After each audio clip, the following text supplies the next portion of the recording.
Hey everybody, welcome back to IB History of the Americas. This is lecture number 2. Today we're going to cover the Ruhr crisis in Locarno, and we're going to look at how those impacted the interwar period. So you need to remember that this is all for paper 1, okay? Peacekeeping, peacemaking, and international relations during the interwar period. So you got to know this stuff well so you can do well on that exam. Really, this has its roots in French fear about security. Now, France really is insecure at this time because they don't want to have to get into another war with Germany, because they realize how strong Germany is. And Germany, at this point, even a defeated Germany, is essentially stronger than Britain and France. So, France really was relying on the Anglo-American guarantee. Now, remember, as we talked, this was not going to exist because both the United States and the United Kingdom were retreating further into isolationism. France, therefore, is in desperation. Because France is in so much desperation, they alternated between two ways of how to deal with Germany. One way was they would use the Treaty of Versailles and the harsh conditions put on Germany and prevent them from recovering. Okay, so you kind of kick them when they're down so they hopefully never get up. Another way they would do is they would kind of have half-hearted attempts at reconciliation, so trying to make peace and things like that. So let's talk about those reparations though. They determined in 1921 that Germany would have to pay 132 billion gold marks to Allied powers. Actually, despite many different issues and things that ended up happening, this ended up being paid off in 2010. It wasn't the full amount because of different agreements that they came to later on, but you have to give some good props to Germany for actually sticking through with that. Good stuff. But anyways, France wanted this money for two reasons.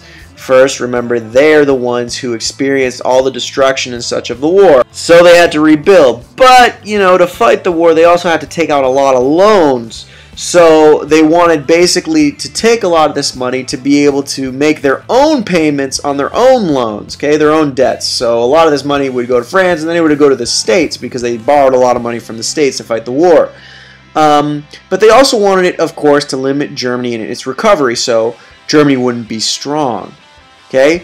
Now, Britain needed to pay the United States as well, but they recognized that they needed Germany as a strong trading partner because they believed Germany could be the center of the European economy. Okay? And if there's a strong and prosperous Germany, there's a strong and prosperous Europe. Strong and prosperous Europe means strong and prosperous Britain as well. So if things go well financially, then everybody's happy, no war. They believe this is the key. If you think about it, that makes sense because look what ends up happening later. The European Union now is in Europe, and there have not been any wars. And even before then, even during the Cold War, how they unify things through the European coal and steel community, you can see how more integration and prosperity between countries really does avoid war. Britain also felt that if Germany is kicked around a lot, then Germany may go to the other side. And that's kind of seen a little bit in the Rapallo Treaty. So that made Britain scared about kicking Germany while she's down. Now, when Rapallo happened, this also showed France that Germany would be unwilling to pay the Versailles Treaty unless Germany was forced. Lloyd George, former Prime Minister of the United Kingdom, he even later said, if there had been no Rapallo, there would have been no Ruhr. So this shows that because of Rapallo, France was really scared that Germany was going to stop paying. A couple other really interesting notes in regards to Ruhr happening. They also believe that if Britain and France had a stronger alliance, then Ruhr wouldn't have needed to happen. For this to be, though, France would have had to be easier on Germany in regards to Versailles. Then Britain would be more forthcoming on forging an alliance. But still, really, how strong would this alliance even be? And really, how likely are the chances that France would have been easier on Germany? But that's the fun with history. We like to say a lot of what ifs. And that's kind of what keeps it interesting. But in the end, that's not what happened. And then the opportunity arose. Germany missed a payment of timber as part of one of her payments. And so France declared Germany on default despite British objections.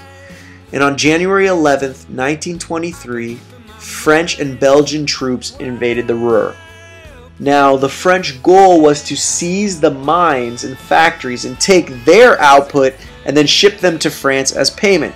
So basically, this is an invasion. They would take over these industrial centers within the Ruhr, and then they would use it as payment for themselves. As you can see, here are some French soldiers going into stores, confiscating things. As you can imagine, workers did not like this at all. And so they refused to allow the troops to come in. And the way that they refused was they had massive strikes and there were some violent protests. They also flooded mines. They burned down some factories. But the biggest problem, though, was the massive inflation that occurred in Germany. Now, there already was big inflation due to pressures during and after the war. But these were all compounded with this crisis, and it really made it too much to handle. The Weimar government decided to support the protesters, and the way that they would do this is they would simply just print more money, and this got to the point where paper money became completely worthless. The price of food got to the point where it would literally cost billions for a loaf of bread. There's even one story I remember hearing about where a worker would come into a store wanting to buy a loaf of bread, and they have a whole basket full of banknotes. But what would happen is the storekeeper would just take the basket, dump out all of the banknotes, keep the basket, and give them a loaf of bread. Now, the largest sufferer through this inflation was the middle class. And this is really what leads to the collapse of the Weimar Republic. Now, the middle class had saved money for the future, but now their money was worthless. So imagine you've been saving up your life savings, it's in the bank, and then all of a sudden, all that money you've saved is worthless. You'd be pretty upset. You'd be quite demoralized with the government. And so, as you can imagine, this is a great opportunity for more radical ideologies to move in.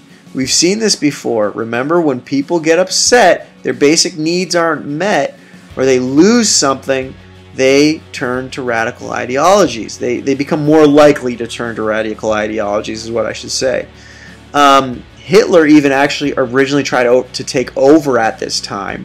He didn't succeed. He was actually almost shot and killed, but it didn't happen.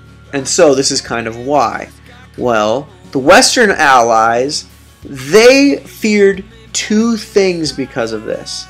They believed that the door was opening for anarchy and communism to take over.